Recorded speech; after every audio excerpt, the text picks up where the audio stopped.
Yo, no new lines, guys. Stick to your lines. So I just want to share a shout out to Justin Incredible. I was really impressed with his video where he kind of made a video and he said like, you know, Bonds, Super 7, rare. But yeah, he made a video that made me want to buy the Silverhawks because he was showing them off, saying how sick they were. And then what else? And he was saying, oh, the Thundercats are sick and rare. And it's like, yo, bro, if you've been saying how sick they are, you can't just like totally rubbish them. And then he just said maybe he gone overboard. Made another video saying maybe he gone overboard rare. So I think it's a trend right now because they're not a massive company. And people might say, yeah, but they are still big rare. Look, they're still a small company. To run them down, like, obviously a craze because other small companies like Valaverse, and we've got Mad Hatter, who are also toy companies, remember? They're making toys. They make little snide remarks, cuss them off. But when they're pointing one finger over there's some pointing back at them. Because people could say stuff about their items, right? But they kind of like make all these other reviews to make themselves feel credible. They show for other companies, but they toxic shit all the time. And what that is saying negative stuff about other people. So when they say good stuff about other people or their stuff, it makes that stuff look better, especially their own stuff. Like Valaverse has got a way to always turn everything back around to himself. And he claims that he did that, this and that, but a lot of the stuff is rubbish. I mean, the fact is, he talks about inventing the Action Force. Action Force is an old G.I.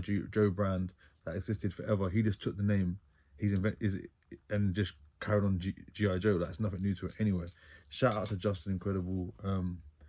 Yeah, just impressed by that. Like, not just because someone like, you know, because I agree with what he's saying, but like a lot of these toy collectors don't go back on themselves. Like they won't even listen if you try and challenge them. They go nuts. They try and like bully people. They try and be very negative. Like, if something looks great, but and it's supposed to be a collector's item, but it's like, oh, do you know what? Some articulation isn't exactly what I want. Doesn't make that trash, by the way, because you don't necessarily need that. But people have got into the habit of just trash. But you got to look at who's trashing. Some of these people that are trashing are actually shills for companies, and they're selling stuff themselves.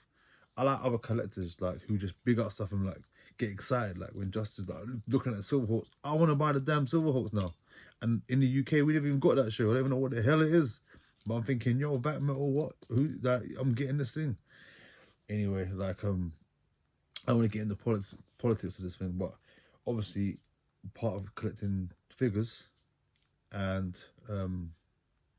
collectibles is actually watching other people's reviews and watching what they got to say and rare.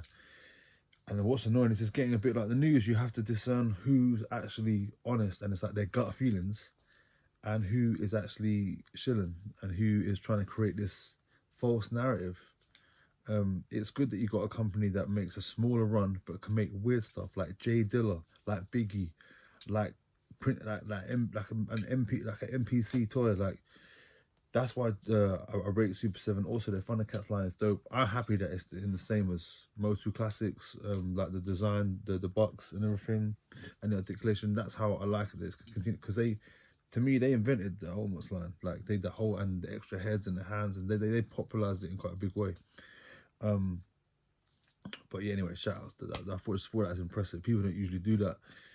People usually just stay one thing and stick to it, but it just shows that he's just a safe, normal guy. I really like his videos. I like Clever's videos as well. Like, but there's a lot of other toxic people I'm just not feeling. I mean, there's a lot of people that are a bit strange. And like, it's cool to be negative and also like to call out these companies. And we're in the UK, we don't have toy hunting because we don't have toy stores like that. We have to, everything's online. You got to do it online. You're not really gonna find it in stores. We've got to import, and actually our whole search is about importing the right way and who you're gonna buy it from. But it's interesting to watch what you guys do around the world and see how you get your figures. You know, I'm gonna keep it there because it's getting too long. But anyway, yeah, big up. Stick to your lines, guys. No new lines.